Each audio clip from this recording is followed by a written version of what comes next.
amores, sejam muito, mas muito bem-vindos ao segundo episódio da nossa podsérie Mais Presente contra o HIV. Sim, estamos de volta nessa iniciativa tão importante da Janssen para conversar sem preconceitos, num papo reto, para a gente aprender de coração e mente abertos sobre diversos aspectos que envolvem pessoas que vivem com HIV, seja direto ou indiretamente. Se você não assistiu o nosso programa de estreia com o Alberto e com a Débora, não tem o menor problema. Você vai curtir o papo de hoje da mesma forma, mas se eu fosse você, eu não perdia, tá? Depois você pode acompanhar o primeiro programa, porque ele tá demais. E por falar em demais, hoje eu vou te falar. A conversa nem começou e eu já tenho absoluta certeza que nós vamos ser pessoas melhores no final. Aliás, é para isso que a gente está aqui, né? Sabe por quê? Porque o nosso tema é HIV e rede de apoio. Esse é o nosso tema de hoje. Para começar, você sabe o que é uma rede de apoio?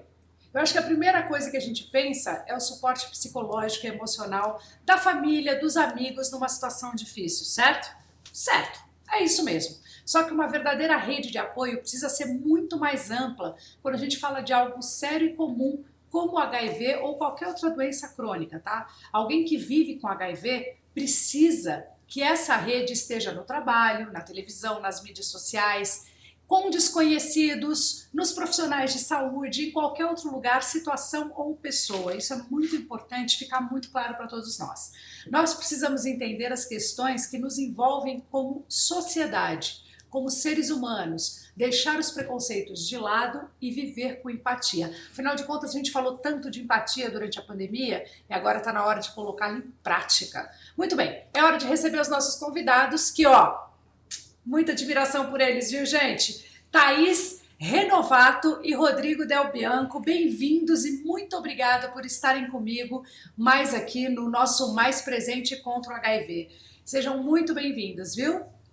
Obrigada pelo convite. Lê. Super importante falar sobre sempre, né? É um prazer. Sempre. Eu acho que isso é uma coisa que eu já comentei no primeiro episódio e quero comentar de novo. Não tem o dia de discutir esse assunto. Por isso que eu acho que essa iniciativa da Janssen, ela veio para coroar um novo momento na nossa vida, um novo momento e um novo olhar para não só o HIV, mas para outras doenças crônicas, porque falar sobre só numa época que se comemora alguma coisa é o que a gente estava acostumado a fazer, né? É o famoso normal. Agora a gente não está no novo normal. O novo normal é melhorar o nosso olhar, é aprender mais. Então, Thaís, eu gostaria que você começasse se apresentando, por favor, para quem está ouvindo e vendo a gente. Quem é você como mulher, como pessoa e como profissional? Sim, meu nome é Thaís Renovato, eu tenho 38 anos, eu sou formada em marketing e publicidade, sou pós-graduada também em marketing, e eu trabalho nessa área há mais de 15 anos, né, em multinacionais muito focadas em tecnologia. Sou mãe de 2 bebês, um de 4 e um de 3 anos, casada e escritora. Aí no meio do caminho eu acabei me tornando escritora, foi quando eu quis compartilhar minha história. Que legal, como é o nome do seu livro? 5 anos comigo. 5 anos comigo, que legal, que lindo. Sim. Vamos falar um pouquinho dele também. Muito obrigada por estar conosco, Thaís. Obrigada mesmo. Obrigada. E você, Rodrigo, conta pra gente quem você é. Bom, eu sou o Rodrigo Del Bianco, eu também trabalho com marketing, sou formado em marketing. Hoje eu atuo na área de trade marketing. Tenho 39 anos, casado com a Thaís, pai do João Miguel e da Olivia. Que delícia! Olha, muito obrigada também por estar com a gente no Mais Presente, viu, Rodrigo? Meus amores, bom, como vocês perceberam, os nossos convidados de hoje são mãe e pai orgulhosos. Um casal lindo, inteligente, bem-sucedido e feliz. A Thaís vive com HIV e o Rodrigo não. Ele apenas convive normalmente com a sua esposa, que é uma paciente em tratamento. Eu quero começar ouvindo a Thaís. Thaís, o nosso assunto de hoje é rede de apoio. Mas eu acredito que antes de falar dela, é preciso conhecer um pouquinho da sua história até o diagnóstico de HIV. Você pode contar pra gente, por favor? Sim, conto sim, Adriane. Eu me infectei em 2014 com a morte do meu ex-namorado. Meu ex-namorado morreu em decorrências, né, de complicações da AIDS.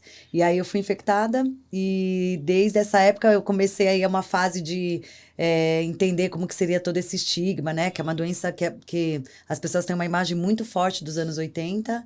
E aí eu comecei essa fase de tentar entender que tinha uma doença social e uma doença biológica. E essa doença biológica tinha mudado muito dos anos 80 para cá. E o que ficava mesmo era a doença social. Então, eu namorei, né, durante um pouco mais de um ano com ele. E acho Mas que ele você teve você sabia que ele tinha doença?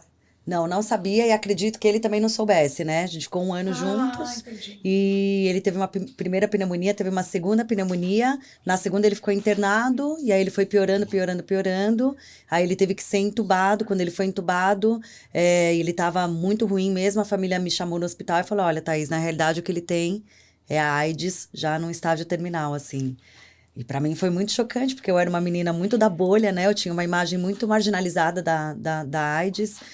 Sabia, lógico, tinha algumas informações que já não se pegava no beijo, esse tipo de informação que eram, né? Que são óbvias, que algumas pessoas ainda não sabem, mas que são mais óbvias, eu sabia, mas eu não sabia, não tinha muita informação a fundo, né? Então, na minha cabeça, uma grande bobagem. Eu achava, ele é pós-graduado, ele é um menino, né, formado, umas coisas assim. Eu tinha uma imagem que não, ou ele sendo heterossexual era uma coisa mais distante da gente. E aí, quando eu soube É no o hospital, famoso engano de todo mundo. O que você está com dando esse teu certeza. depoimento, tem muita gente se identificando aí, porque é exatamente assim que as pessoas pensam, né? Com certeza. E aí, eu não cheguei, logo no início do nosso relacionamento, eu nunca pedi para uma série de exames para ele, né? Então, logo no início, como eu tomava anticoncepcional, a gente já tinha relações sem preservativo. Então, quando eu soube do diagnóstico, eu já imaginava que era muito improvável que eu não tivesse, né? E aí, em resumo, foi assim que eu me infectei. Na hora que você pegou esse seu diagnóstico, deve ter te dado um medo do tamanho do mundo, né? Assim, um medo gigantesco. Medo não só de morrer igual a ele, né?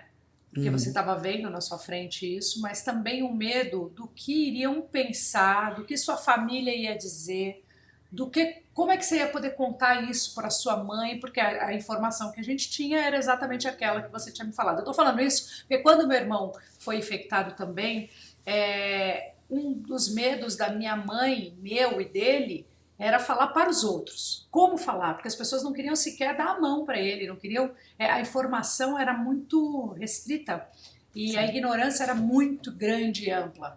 Então, a gente viveu isso na pele. E eu lembro do medo de avisar. E ele tinha uma mulher, uma companheira, que também conviveu com ele e também não se infectou. Mas ela passou por esse medo, por essas angústias, por isso que eu estou te fazendo essa pergunta. Como é que foi para você contar para as pessoas que você amava? Eu acho que eu fui uma pessoa bem racional, assim, sabe, Adriane? Porque quando eu acho que a maioria das pessoas que pegam um diagnóstico desse tem pega com muito pesar, porque acho que tem uma coisa de luto, né? É como se fosse uma morte em vida. Muitas pessoas sabem, né, da evolução da doença, mas essa parte social é tão pesada que quando você pega um diagnóstico desses, é quase uma morte em vida, né? Tem esse luto, por isso que a gente tem tanto pesar, assim.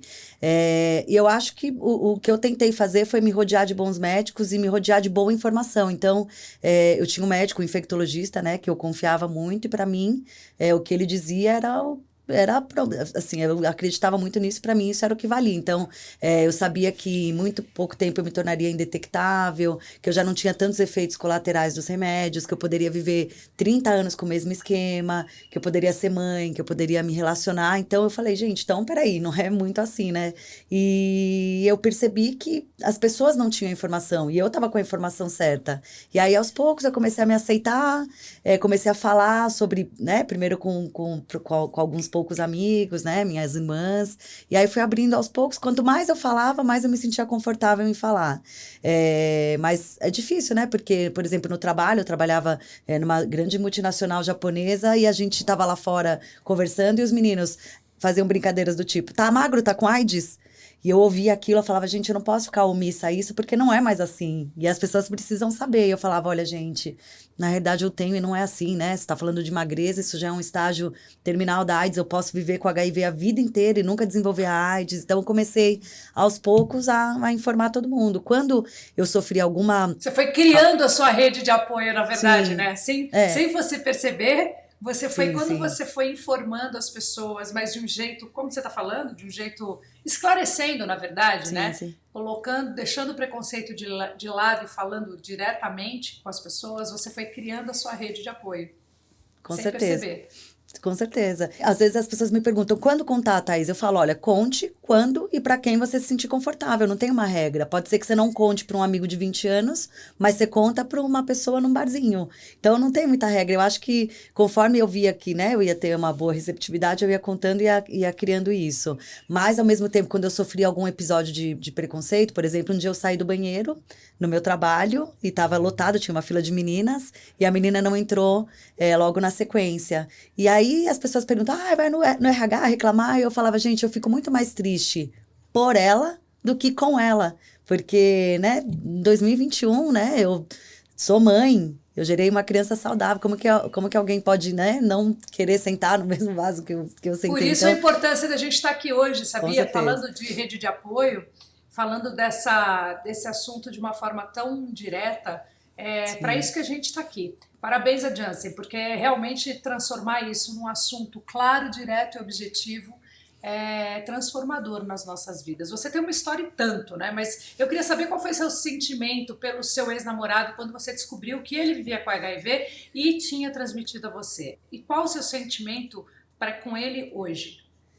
Eu tenho uma Porque mudou, mistura de né? Eu acho que teve a raiva, deve ter tido a raiva, e agora não mais, né? Agora você compreende de uma outra forma, ou não, estou errada. Não, no começo, assim, eu tive um pouco de dificuldade de me posicionar até diante do meu sofrimento, porque como eu não sabia se eles, até hoje eu não sei, né? A família me contou que ele soube no hospital.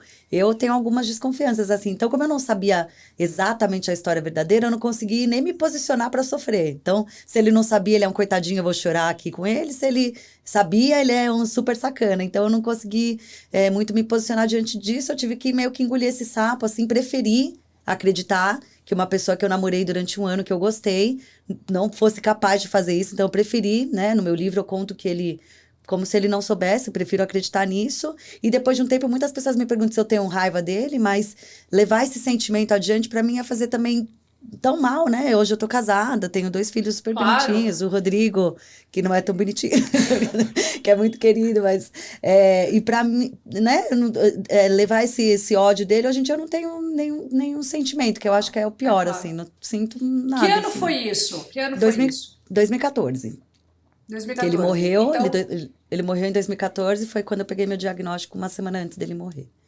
entendi. Então, isso significa que ele não fazia o tratamento, porque se ele não sabia, obviamente, ele não tinha acompanhamento da doença e Sim, fez com que ele viesse a óbito. Agora eu sim. acho que nós estamos prontos para falar do assunto mais importante da nossa podsérie de hoje, que é a rede de apoio. Onde você procurou acolhimento, informação, ajuda e tratamento. O tratamento você já contou que você tinha um médico, um infectologista, que você colou nele e seguiu tudo que ele te ensinou. Mas como é que foi? Eu não sei qual que é a relação com a sua família, mas eu imagino que você tenha contado para as pessoas que você mais ama. Como é que foi esse momento? E aonde surge o Rodrigo? Juntei tudo numa pergunta só.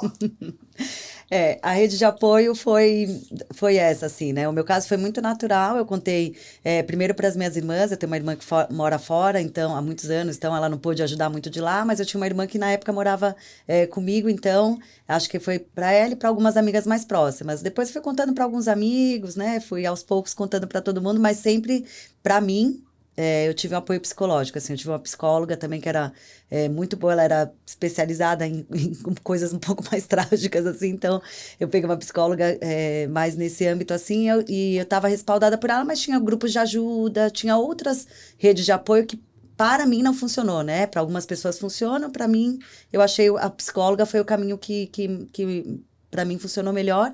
E eu tive muito apoio, assim, eu acho que a rede de apoio é essencial, porque imagina, você descobre um diagnóstico desse, você conta em casa e tem mães que expulsam a pessoa de casa, ou até Não, o ou então médico, você vai que no. entram em depressão, ou então que se Sim, desesperam por pura falta de informação. Por isso que eu te perguntei, eu acho que esse é um processo de quem está ouvindo a gente, que está passando pelo que você passou, por exemplo, que está nesse momento, conto, não conto, o que, que eu faço, já estou cheia de informação aqui, estou com o médico do meu lado, mas como é que eu passo essa notícia para frente sem que sim. haja esse mal-estar? Quer dizer, claro que vai bater o medo, vai bater o desespero, o choro, Um primeiro momento, a gente espera essa reação. E no segundo momento, a gente espera que a rede de apoio comece a se formar e não que ela não aconteça, né? Por isso que eu estou fazendo essa pergunta, porque eu acho que você pode ajudar muita gente, como faz para o início, para o primeiro passo, sabe? Sim. Eu acho que essa parte de você entender, você digerir, tirar o seu tempo para ter esse luto é essencial. E aí você começa. Para mim, isso funcionou, né? Primeiro eu digeri e virei essa página. E quando eu estava muito mais segura de mim, que eu comecei a contar para as pessoas com muito tato, né? Com as pessoas mais velhas, você vai para um caminho, as pessoas mais jovens entendem de uma outra maneira. Então, eu tentei ir assim. E o Rodrigo, depois, né, que eu estava Você conheceu o Rodrigo onde? no trabalho. Ah, no trabalho, nessa empresa, nessa que Sim. você trabalha há tanto tempo. Foi uma empresa que eu trabalhei durante muitos anos. O Rodrigo trabalhava lá. Quando eu entrei lá, meu ex-namorado ainda estava vivo. Ele morreu quando eu estava lá, né, Rodrigo? E a gente era amigo, mas eu não abri para todo mundo no trabalho Sim. do que ele tinha morrido exatamente. Então, eu só falei para todo mundo que eu tinha perdido um namorado. E aí, acho que depois de um Entendi. ano, a gente foi se apaixonar. Eu, E pelo aí, menos. Rodrigo? Quem era a Thaís Foi. para você quando vocês se conheceram antes de começarem a ficar e namorar? Ela era uma amiga, a gente sentava frente a frente, assim, então participava de reuniões juntos, fazia alguns projetos juntos, e eu acompanhei essa fase do falecimento, né, do namorado dela. Em paralelo, eu estava me divorciando também, então uma coisa acabou puxando a outra. A gente começou a sair junto, começou a se aproximar mais, até que a gente começou a ficar, né? E aí deu no que deu. Aí colou. Aí colou. Você sabia que ela vivia com HIV quando se encantou por ela? Não, esse episódio até ela conta, né, no livro que a gente tinha ido para uma viagem, e aí a gente estava no meio da relação e o preservativo se rompeu. E eu falei para ela, né, eu falei, ó, Thaís, a camisinha estourou.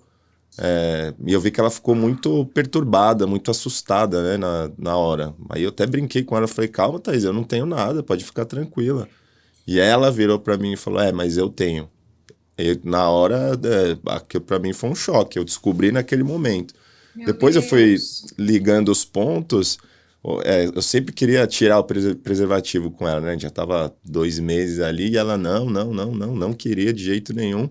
E ela veio me contar nesse momento. Ali, para mim, foi um baque, né? Mas aí ela veio me conversar, a gente bateu um papo, fui atrás de mais informações e consegui entender perfeitamente. Fomos juntos Meu ao Deus, meu eu médico, imagino né? que dessa maneira como foi, hein, Thaís? Que susto, que coisa, eu imagino o seu desespero. Você se arrependeu naquele momento de não ter falado antes? É muito difícil, gente, assim, essa situação. Todo mundo pergunta sobre isso, que eu deveria ter contado antes, como que eu me relaciono sem a pessoa saber. Cada um tem, né, leva por um caminho. Tem gente que nunca conta, por exemplo, tem gente que conta logo de cara. E como eu estava indetectável nessa condição, é o mesmo que intransmissível, eu nem passaria para o Rodrigo. Ainda assim, eu protegia ele, porque eu achava que o tirar o preservativo era uma escolha dele, não minha. Mas eu estava me preparando para contar, porque era uma conversa muito difícil, assim, porque eu também estava vivendo aquilo, era muito novo para mim, né? Mas Tinha acabado explicar de o não detectável para uma pessoa é difícil, né?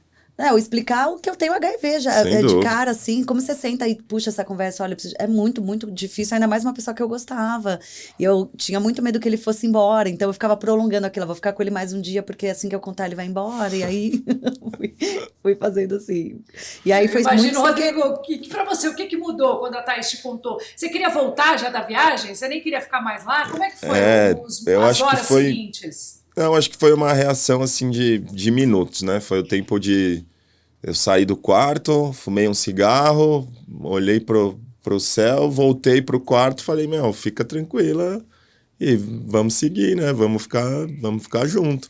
A única coisa que eu pedi para ela, eu tinha muito pouca informação, né? Acho que, como a maioria das pessoas, não detectável para mim, não existia, não fazia ideia do que era.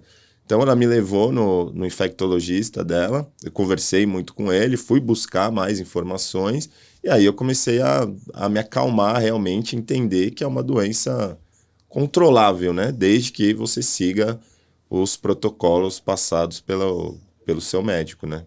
É impressionante como Mas, a informação empodera a gente, né, Thaís? Como a sem gente dúvida. fica diferente a partir do momento em que as coisas estão claras e você tem a informação, você fica seguro, você é capaz de fazer coisas que até Deus duvida com informação, né? A Sem gente fica dúvida. diferente, é incrível isso. Esse teu depoimento, Rodrigo, é incrível, porque tem a ver com coragem, tem a ver com paixão e amor também, né? Talvez se você não tivesse tão apaixonado por ela, a história seria diferente.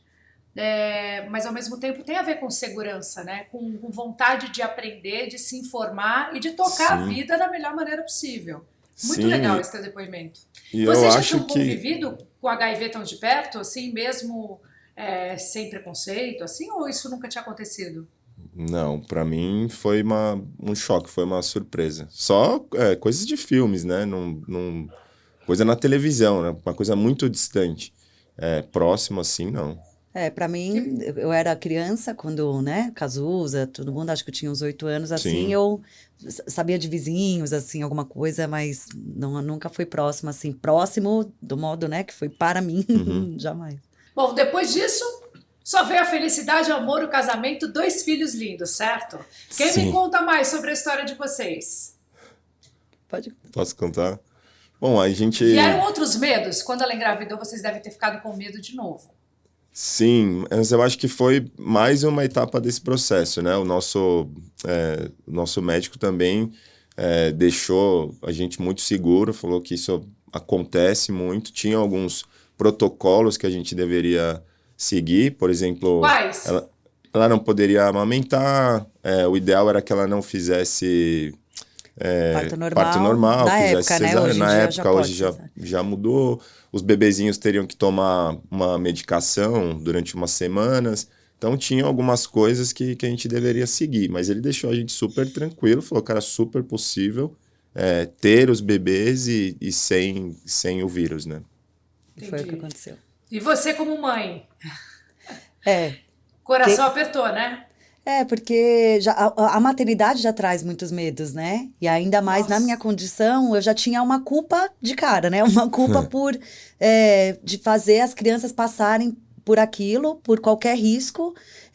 Um bebezinho de, né, 3 dias de vida, tomando um xaropinho, né? Uma seringa inteira que é super doce, 2 vezes por dia. Então, cada vez que eu dava esses remedinhos, eu chorava, eu falava, nossa, né? Eles não merecem. Ou, por exemplo, amamentar também para mim foi uma grande frustração eu tive muito leite, mas o Ministério da Saúde, onde eu retiro meus remédios, eu também retiro um remédio que inibe a lactação. Então, eu tive muito leite, o bebezinho, né? Naturalmente já vem aqui no seu seio e eu não pude amamentar. E as pessoas me dizendo que eu não estava amamentando por estética, porque ninguém sabia ainda do meu diagnóstico. Me doía muito, porque eu queria amamentar e eu tinha leite, e as pessoas falando coisas horrorosas, né? Assim. Mas a maternidade em si já traz todos esses medos, e para mim, só quando eu peguei o exame dos dois mesmo, que era negativo, por mais que eu soubesse que eu tinha feito tudo certinho, acho que só quando eu peguei o exame na mão que eu falei. Ai, É, eu falei, nossa, agora relaxou, falou, sim, meu Deus. eu Gente, pude vocês gerar sabem duas. que infelizmente vocês são um ponto fora da curva, né? Vocês sabem disso. Que Sabemos. pena que as pessoas não pensem, não sejam como vocês. Todos os dias, pessoas que vivem com HIV encaram realidades muito, mas muito diferentes da de vocês. A maioria enfrenta preconceitos de todos os tipos, tem Sim. pouco suporte emocional, tem dificuldade em relacionamentos e na vida profissional, inclusive. Quando a gente cria um episódio do nosso programa sobre rede de apoio, é justamente para a gente tentar ajudar e transformar essa dura realidade, o que vocês, inclusive, podem falar bastante sobre. É incrível que a história de vocês, ela é feliz do começo até agora. Não tem fim, está no meio, graças a Deus, mas ela é feliz do começo até agora. Apesar de todos os medos, das dificuldades, das angústias, porque faz parte, mas vocês caminharam pela estrada da informação, que é o que eu Uhum. acabei de dizer. Tem gente que não consegue acreditar nela mesma. Por isso que eu falei que tem uma coisa do empoderamento, do quanto tem a ver com autoestima você ter informação e se recolocar no mercado, se recolocar na frente de alguém, seja de um parceiro, de uma parceira, da família. tudo isso só faz sentido se você olhou para você em algum momento. Vocês ouviram que a Thaís falou que teve um momento dela com ela mesma, até ela administrar tudo isso? Né, Thaís? Você falou isso aqui. Sim. Você falou que você teve esse processo seu com você mesmo antes de sair falando. Deixou entender, sim, foi atrás do seu médico, foi ter bastante informação para ficar munida, para aí sim seguir adiante. Então, esse momento foi o momento que você se empoderou, foi o sim, momento que você olhou para você e falou, não, eu acredito em mim, continuo gostando de mim e vou me amar do jeito que eu estou. É isso, foi o meu despertar, com certeza foi esse processo, assim, que eu acho que muitas pessoas vivem esse luto, mas não saem dali, as pessoas ficam ali, as pessoas desistem de ser mãe, desistem de várias coisas. Hoje eu fui contratada numa empresa, numa multinacional, eles sabendo do HIV, mas eu sei que muitas pessoas são demitidas por causa do diagnóstico. Mas eu não cheguei, ai meu Deus, eu preciso de emprego. Não, eu tenho uma super bagagem da minha carreira e é isso que deveria importar.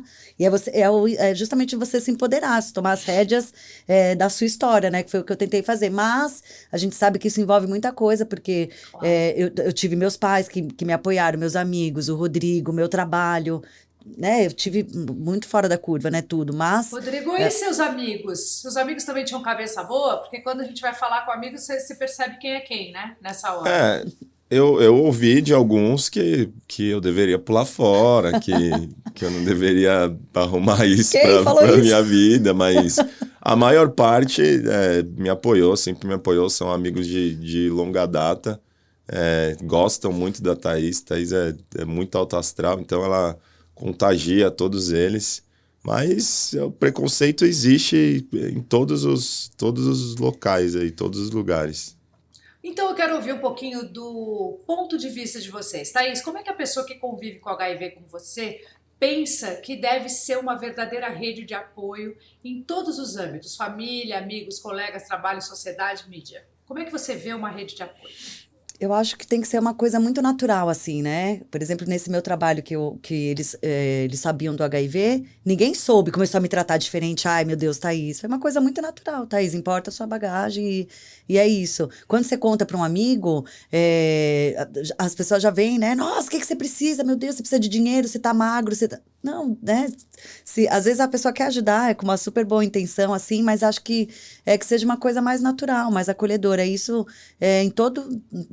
No 360 inteiro, né? Tanto com os seus pais, no trabalho, num médico, né? Quando você vai, parece, ainda tem uma parte, né, da mulher, né, que sofre muito isso. Por exemplo, talvez um menino hétero, quando ele fala, eu me infectei, as pessoas falam, ai, coitadinho, mas uma mulher também foi transar com todo mundo, tem ainda esse julgamento social. Então, eu acho que derrubar todas essas barreiras para a gente ter um acolhimento muito natural, assim. Quando você acompanha campanhas na televisão falando sobre HIV, normalmente na época do carnaval e normalmente em dezembro, perto do dia 1º, é que se fala muito mais sobre o uso da camisinha e muito mais sobre o HIV. Mas essas campanhas, elas te atingem?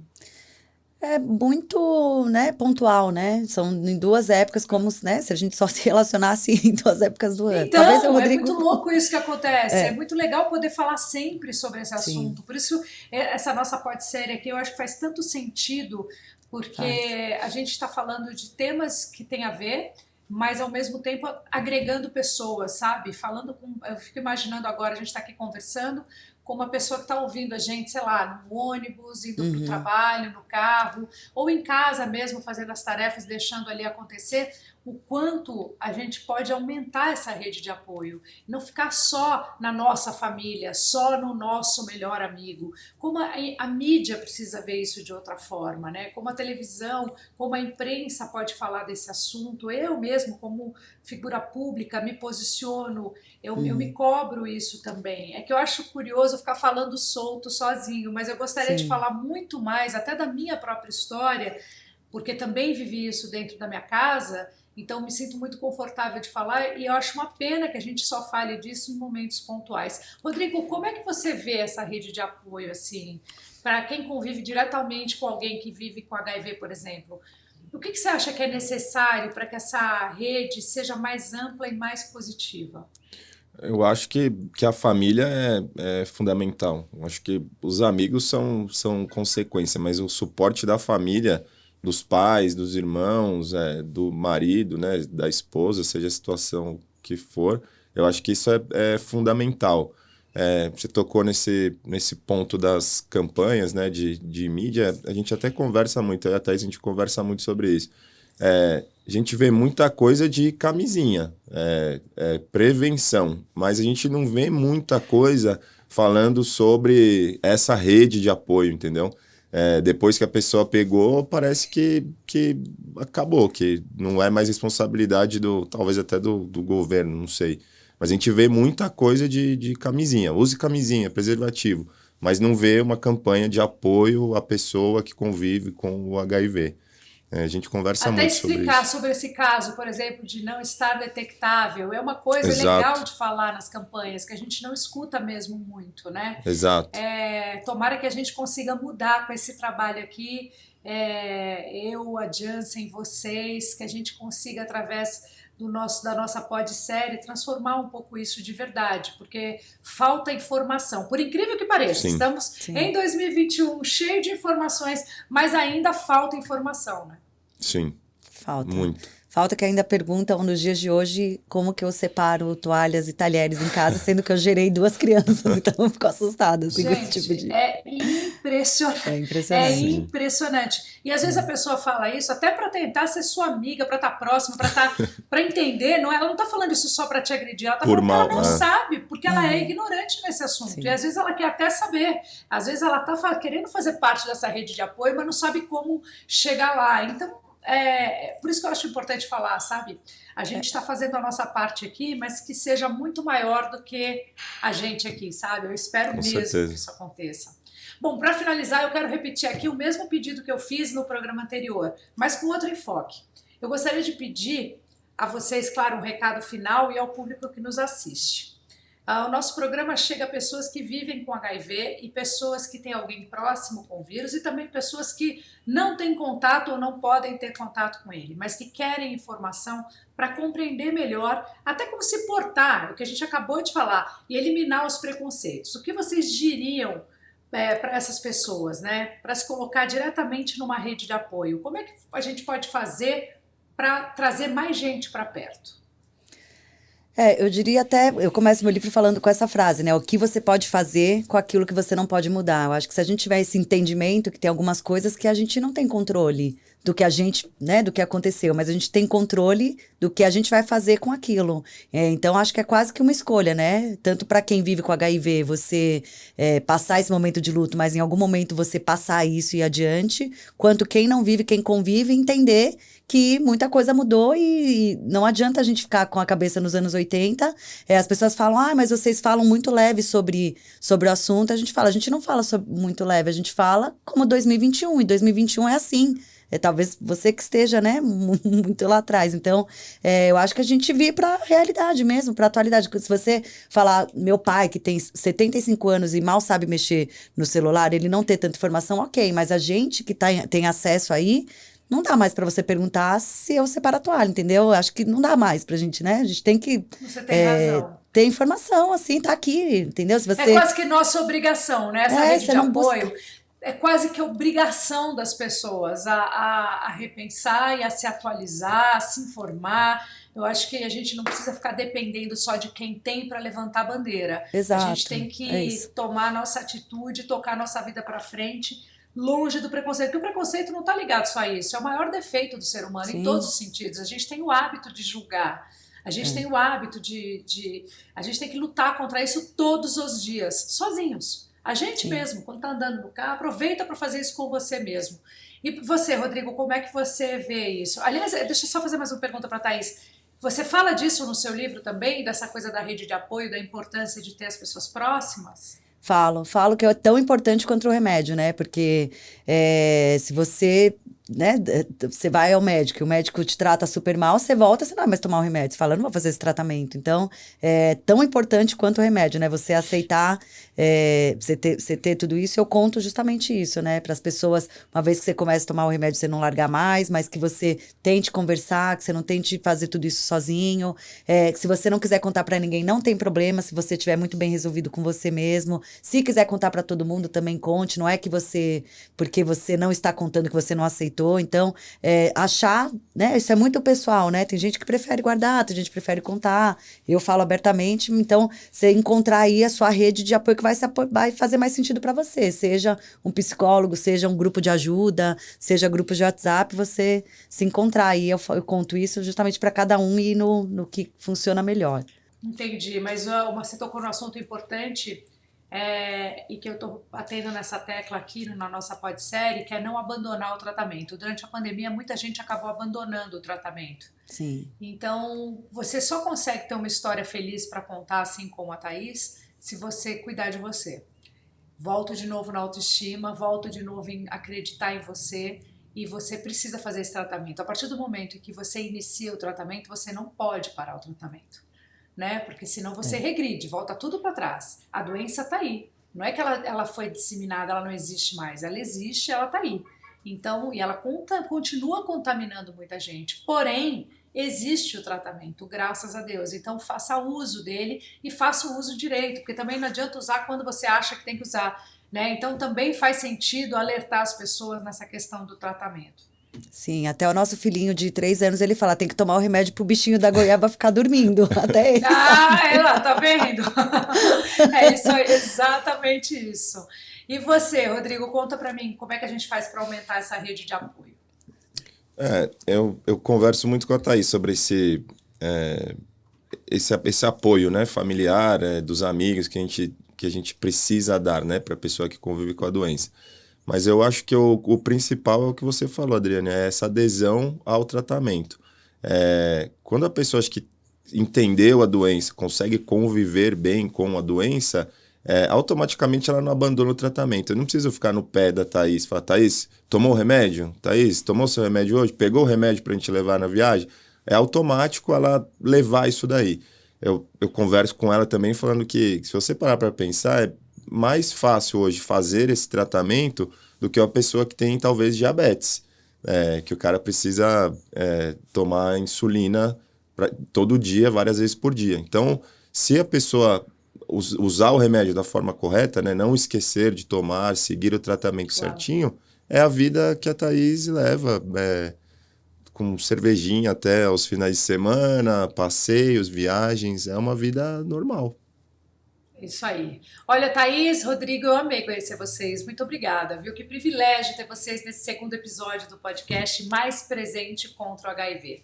Esse nome faz todo sentido. A gente tem que estar muito mais presente contra o HIV. Todos nós, para que a gente forme uma rede de apoio imensa, enorme, e que a gente não precise tocar nesse assunto dessa forma, que a gente daqui para frente fale só sobre as novidades dos tratamentos. Lindas e lindos que nos acompanharam, muito obrigada a vocês também. Eu já estou contando com cada um de vocês nessa rede de apoio que nós estamos fortalecendo cada dia mais, viu? Querem saber o que vem pela frente aqui no Mais Presente? Então, nosso terceiro e último programa dessa série será sobre HIV e superação. Tem tudo a ver também, né? Porque, afinal de contas, é necessário você superar o baque, o choque e voltar a olhar para você. De novo, a gente volta lá para a autoestima. De novo, uma coisa está super ligada à outra. Você vai se surpreender e muito. Olha, eu espero vocês no próximo Mais Presente contra o HIV. Muito obrigada, um grande beijo e até lá.